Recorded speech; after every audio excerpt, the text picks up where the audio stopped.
Welcome to step 1. Write a security policy. A security policy should cover the most likely threats to the network and the best ways to minimize them. A risk assessment may be used to determine how likely specific threats are. A risk assessment will often give a dollar amount that it would cost the company should a particular risk be realized, which is multiplied by the number of times that risk is likely to be realized per year. So if a particular risk is estimated to cost $2,000 each time it occurs, and it's likely to occur 3 times per year, then the cost for that risk is $6,000 on a yearly basis. A different risk might be estimated to cost $5,000 each time it occurs, and it may be likely to occur 7 times a year. Then that risk would cost $35,000 on a yearly basis. So it would make sense to give a higher priority to the second risk and to spend more money and time on it.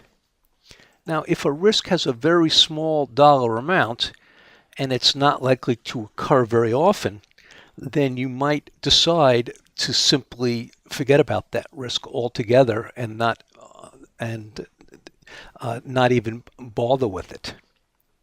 Now, you need to be aware that a risk assessment can give you a false sense of security because the risk report gives you specific numbers which seem to have validity, but they don't necessarily, because those numbers are based on guesses in the first place. So just remember, garbage in, garbage out. So when it comes to risk assessments, that's something that you might want to do if you understand the problems with it, but you don't need to necessarily do it depending upon your particular situation. Now, you must make sure to cover any laws and regulations that are applicable to your company. So, for example, Sarbanes-Oxley, most corporations are subject to that. You might be subject to HIPAA if you are a medical company, or if you are using credit cards, there are special regulations for that. So you need to make sure that any of those that your company needs to abide by are in fact included in the security policy. Now, in the security policy, you definitely want to include clearly defined roles and responsibilities. So who is it that's in charge of keeping the firewall updated? Who's in charge of backup? That sort of thing. Next, you want to make sure that you involve management in the creation of the policy, and also make sure that management signs off on the policy.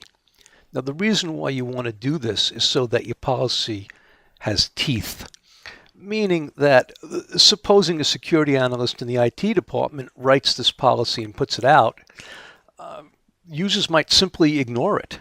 But if the president of your company tells people that they must follow this, then it's likely that they will.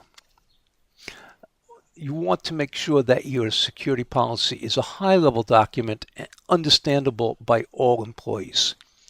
It should be broad as opposed to technology specific. Writing the policy in this manner has the benefit that the security policy should rarely require updating. Now, based on the security policy, technology-specific procedures can be written. So it's assumed that as time goes on, procedures will need to be rewritten, but the security policy should not. Now, an example of a specific procedure would be what should the person in charge of backup specifically be doing daily to make sure that the backup is done properly. And lastly, you want to make sure to include an acceptable use policy, that's AUP, in the security policy. Now, an acceptable use policy is very specific, indicating to end users exactly what they are allowed to do on the network and what they're not allowed to do. For example, they might be allowed to use internet for personal purposes, or maybe they're not allowed to. Likewise with email, are they allowed to use email for personal purposes or not? Or maybe maybe they're allowed to only use it outside of their shift, that kind of thing.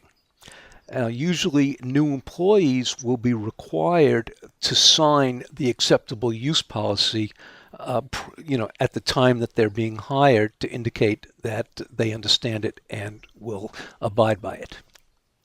That's the end of step 1. We will see you soon in step 2.